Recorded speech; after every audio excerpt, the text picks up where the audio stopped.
김민하 기자 어서 오세요. 안녕하세요. 오늘 첫 번째 항목은 방송 편성의 자유와 독립입니다. 무슨 소식이죠? 오늘 대법원이 세월호 참사 보도에 개입한 혐의로 재판에 넘겨진 이정현 의원에 대해서 벌금 1,000만 원을 선고한 원심 판결을 확정을 했는데요. 예. 국회의원은 형사사건에서 금고 이상의 형이 확정되면 직을 잃게 되어 있는데 이 벌금형이 나온 거기 때문에 이정현 의원은 의원직을 유지를 하게 됐습니다. 또 선거 출마에도 문제가 없어졌고요. 이 판결은 방송 편성의 자유와 독립을 침해를 해서 유죄 판결이 나온 이 최초의 사례다 이렇게 볼 수 있습니다. 그렇다면서요. 그렇습니다. 먼저 구체적으로 어떤 개입을 했다는 거였죠? 이 법원 판결을 토대로 당시 상황을 재구성해 보면 이제 이런 얘기가 되는데요. 2014년 4월에 세월호 참사 이후 정부를 비판하는 목소리가 상당히 커졌고 KBS가 9시 뉴스를 통해서도 이제 해경을 비판하는 논조의 보도를 계속하는 그런 상황이었다는 겁니다. 그러자 청와대 홍보수석이던 이정현 의원이 당시 KBS의 김시곤 보도국장에게 전화를 해서 이제 압력을 행사했다는 건데요. 2014년 4월 21일에는 전화를 해서 지금 국가가 어렵고 온 나라가 어려운데 이 시점에 해경과 정부를 두드려 패는 것이 맞겠느냐, 뭐 씹어먹든지 잡아먹든지 그건 어느 정도 상황을 극복한 후에 해야 하지 않나 이렇게 이제 얘기를 했다는 거고요. 그리고 30일에는 한 번만 더 녹음을 다시 해달라, 좀 살려달라, 바꾸면 안 되냐 이렇게 얘기를 했다는 겁니다. 이 내용은 김시곤 보도국장이 직을 그만두면서 폭로를 한 것으로도 이제 알려진 바 있습니다. 네. 근데 이제 이게 방송 편성의 자유와 독립을 침해했다, 법을 어겼다. 이게 법원의 판단이군요. 그렇습니다. 방송법 제4조 2항을 보면 누구든지 방송 편성에 관해 법률에 의하지 아니하고는 어떠한 규제나 간섭도 할 수 없다. 이렇게 되어 있는데요. 그래서 이정현 의원은 재판 과정에서 홍보수석의 업무의 범위 내에서 이 잘못된 보도를 하지 말아달라는 취지로 부탁을 했을 뿐이다라고 주장을 했었는데 1, 2심 모두 이정현 의원의 행위는 앞서의 방송법 조항을 위반한 것으로 이제 판단을 했다는 것이죠. 다만 1심이 징역 1년에 집행유예 2년을 선고한 것에 비해서 2심은 형량을 낮춰서 이제 벌금 1천만 원을 선고했던 거고 대법원이 이것을 확정을 한 것입니다. 2심에서 형량이 낮아진 이유는 뭐였죠?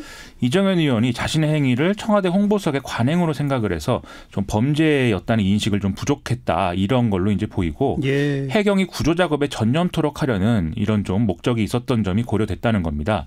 또 이런 행위가 실제 방송 편성에 영향이 없었던 것으로 보인다 이런 점 역시 감안이 됐다는 건데요. 하지만 뭐 결국 행위 자체가 법 위반에 해당한다고 본 결론은 변하지 않았던 겁니다. 판결 이후에 이정현 의원도 뭐 반응을 보였다고요? 그렇습니다. 여전히 큰 아픔을 겪고 있는 세월호 유가족들에게 위로가 되어주기는커녕 또 다른 상처가 됐을 것을 생각하면 송구하고 마음이 무겁다라면서 사과를 했습니다. 그리고 죄의 성립 여부에 대해서도 사법부의 최종 결정에 대해 무조건 승복한다라면서 자신의 경우가 참고가 돼서 언론의 자유와 독립이 더 견고하게 보장되기를 바란다. 이렇게 이제 입장을 내놨습니다. 예. 이정현 의원은 그간 언론 인터뷰 등을 통해서 서울에서 무소속으로 출마할 생각이다라는 점 등을 밝혀온 바도 있습니다. 네. 방송 편성의 자유에 정부 공직자가 전화 통화를 한다, 의견을 개진한다, 어디까지가 위법이고 어디까지가 합법인지 이번 정권에서도 논란이 계속 이어지고 있죠. 그렇습니다. KBS가 시사기획 창이라는 프로그램에서 정부 정책에 따라 추진되는 태양광 사업에 정권의 유력 인사들이 개입하고 있다. 이런 취지의 방송을 한 바 있었는데요. 예. 당시 윤도한 청와대 홍보수석이 즉각 시정 조치를 요구했는데 사흘이 지나도록 답변이 없다. 이렇게 얘기를 해서 이게 이제 논란이 된 사례가 있습니다. 그리고 이제 조국 전 장관 가족들의 투자를 관리한 프레이빗 뱅커를 KBS가 인터뷰했을 당시에도 유시민 노무현재단 이사장이 양승동 KBS 사장을 직접적으로 언급하면서 인터뷰 왜곡 여부를 조사하라고 한 사례도 뭐 이런 비슷한 논란으로 이제 번진 바도 있었죠. 윤도한 청와대 홍보수석이 전화해서 시정 조치를 요구했다 이런 거죠. 그렇습니다. 그럼 이정현 의원이 그 당시 홍보수석으로 전화한 거랑 비교하면 어떻게 되는 거예요? 이게 이제 실제로 그런 거와 비교해서 KBS 내부에서도 문제 제기가 있고 했었는데요. 뭐 차이가 뭐 이런 공통점도 있지만 차이가 또 없는 것은 아니었습니다. 먼저 시사기획 창 사례의 경우에는 이걸 보도를 뭐 막았다기보다는 이미 방송된 프로그램에 대한 문제 제기를 한 것이라는 점에서 차이가 있고요. 또 윤도한 수석은 시정 조치를 요구했다 이렇게 얘기를 했지만 KBS 시사제작국장의 어떤 증언에 따르면 청와대 출입기자를 통해서 비공식적으로 이 정정보도 요청을 할 것이니까 알고 있으라 이렇게 얘기한 걸 들은 게 이제 전부다 이런 얘기를 했다는 점에서는 좀 다른 부분이 있는 거죠. 그리고 자체 조사 결과 취재 과정에서 이 프로그램 내용에 어떤 사실 확인을 허술하게 한 대목이 있었다라는 사실이 드러난 점도 뭐 앞서 사례와 완전히 같다고 볼 수는 없습니다. 예. 그리고 제가 말씀드린 내용 중에 이 조국 전 장관 관련 보도의 경우에는 뭐 유시민 이사장이 대표적인 친여권 정치인으로 평가되는 부분은 있지만 직접적인 업무 관련성을 갖고 있는 공직을 맡고 있는 사람은 아니다라는 점에서 또 이것도 이제 차이가 있는 거죠. 그렇죠. 공직자는 아니죠. 그렇습니다. 그래요. 뭐 문제가 있다고 느껴지면 정정보도 요청하고 언론중재위 제소하고 이렇게 하는 게 맞는 거 아닌가요? 그렇죠. 그렇게 하는 게 이제 가장 좋은 것이고 논란을 줄일 수 있고 또 법 위반 여부도 이제 가능성을 없애는 방법일 텐데요. 근데 요즘에는 권력에 의한 이런 직접적인 압력보다는 좀 언론과 대중의 관계에서 나타나는 문제 이런 것들도 이제 크게 나타나고 있는 걸로 보입니다.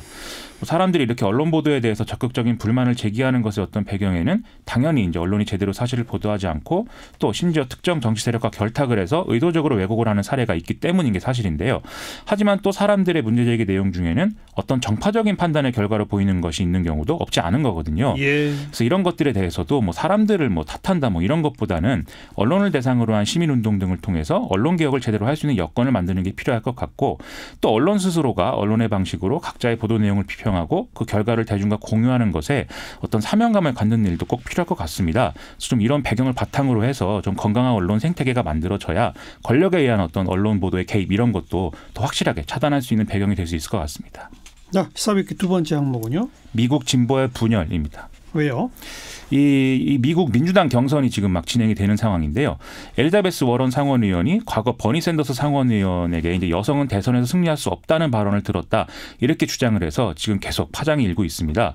이 워런 의원은 현지 시간 지난 13일에 성명을 통해서 2018년에 차기 대선에 관해서 이제 샌더스 의원하고 둘이 대화를 나누던 중에 자기가 여성 후보가 이제 승리를 할 수 있다 이렇게 얘기했지만 샌더스 의원이 동의를 하지 않았다면서 여성이 승리할 수 있다고 보지 않는다라는 말을 했다 이렇게 주장을 했습니다.